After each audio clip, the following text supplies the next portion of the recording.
What we need to focus on this week is how do you learn more about the agency in which you're doing practicum.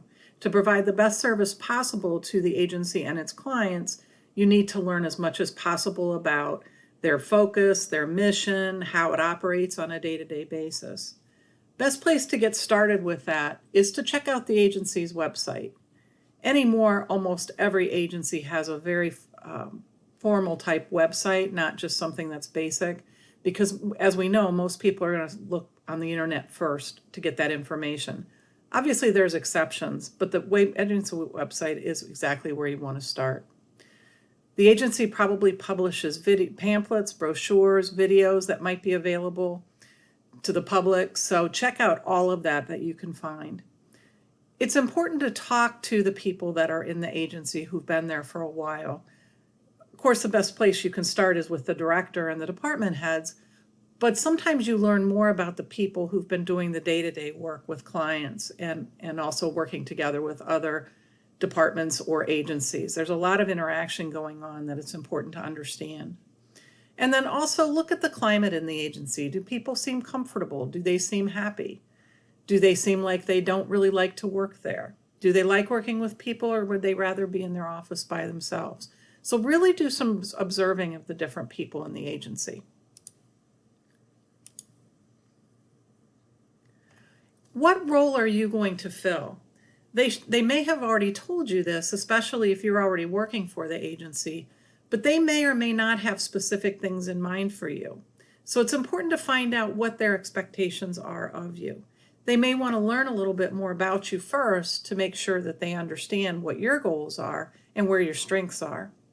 But if you've been going there for a couple weeks and you still don't know what you're supposed to be doing every day, you might want to check with your site supervisor and find out if he or she can give you some more information. It's important to show a little bit of initiative that you really do want to contribute. And so the more interest you have in possibly trying new and different things, the better off your experience is going to be. Other things you want to look for. What is the mission of the agency? Every agency, corporation, sometimes other small groups have a mission statement. Find out what that is. That mission statement is really what guides the work of the agency. Find out if the goals or the agency's goals and objectives, find out what they are. How often are they updated? Do they make sense for the day-to-day work? Do they match what's going on in the agency?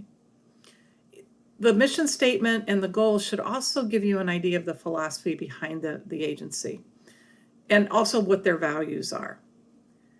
You'll also find out why the why the agency exists and the needs or problems that it tends to address.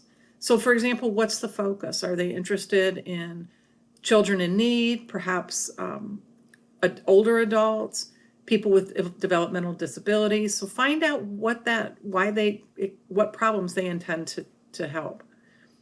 And then also, what's their outcome? What are their goals at the very end? So after they've worked with the client for a year or longer, what are they hoping that the client has achieved? And again, work with your supervisor to find out how you'll best fit in. An organizational chart can be hugely helpful.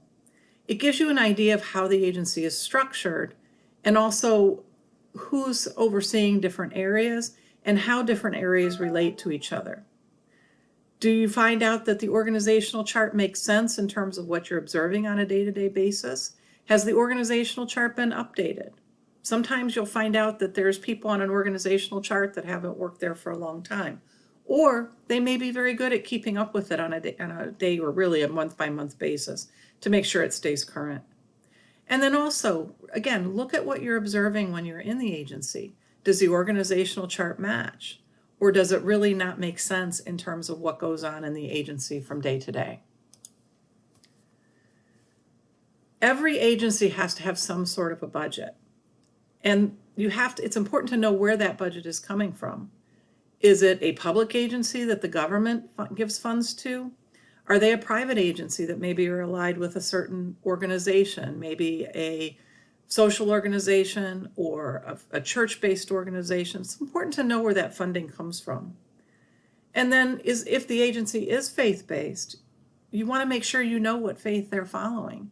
And if it's not a faith that you practice, that doesn't mean you can't be important and make an impact in the agency, but it's helpful to learn at least a little bit about what that faith is so that you better understand their goals and understand their reasons that they exist.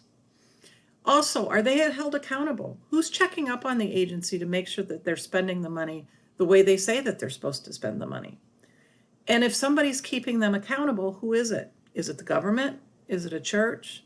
Is it a social organization? Find out as much as you can about those things.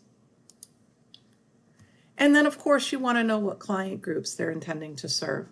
So, for example, you might have people living in poverty. You might have people who are hungry, and so they're providing food banks or soup kitchens. They may be working with victims of domestic violence, developmentally disabled citizens, either adults or children, or people dealing with addiction or those who are in recovery.